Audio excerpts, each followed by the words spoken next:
نبی کو آگے بڑھایا. اب کیا کہو گے ابو بکر کے ساتھ کو؟ تو یہاں پر دو چیزیں ہیں، ایک تو حکم ہے اور دوسری طرف عشق ہے. اور جہاں حکم اور عشق کا معاملہ آ جاتا ہے وہاں پر حکم کو ترک کیا جاتا ہے، عشق کو آگے بڑھایا جاتا ہے.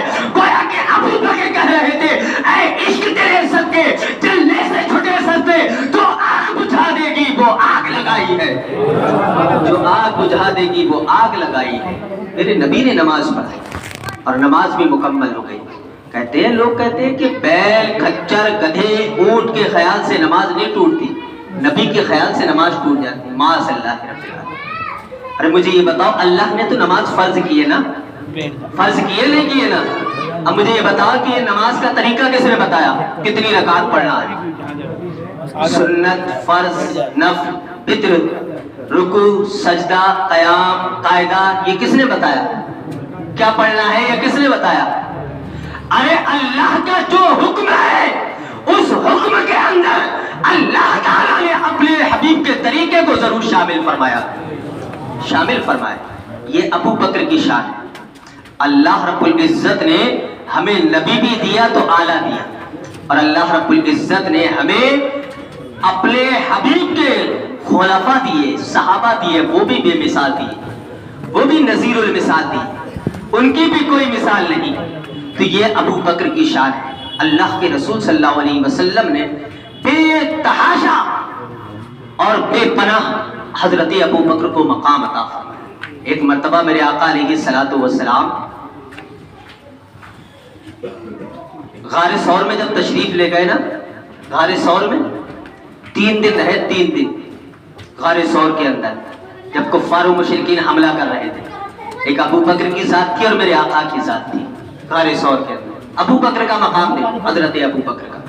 ہم تو وہ ہیں کہ ابو بکر کی بھی شان بیان کرتے ہیں، عمر کی بھی، عثمان کی بھی، علی کی بھی، اور جملہ صحابہ کرام کی بھی. ہم کسی صحابی کا کسی سے کمپیئر نہیں کرتے، جس کا جہاں مقام ہے اس کو وہیں پہ رکھتے ہیں. غار ثور میں تشریف لے گئے. اس کی ایک میں بات بتاؤں، حضرت عمر نے ایک مرتبہ حضرت ابو بکر سے کہا تھا کہ اے ابو بکر میری زندگی کی پوری نیکیاں تم لے لو، غار ثور والی نیکی مجھے دے دو بس.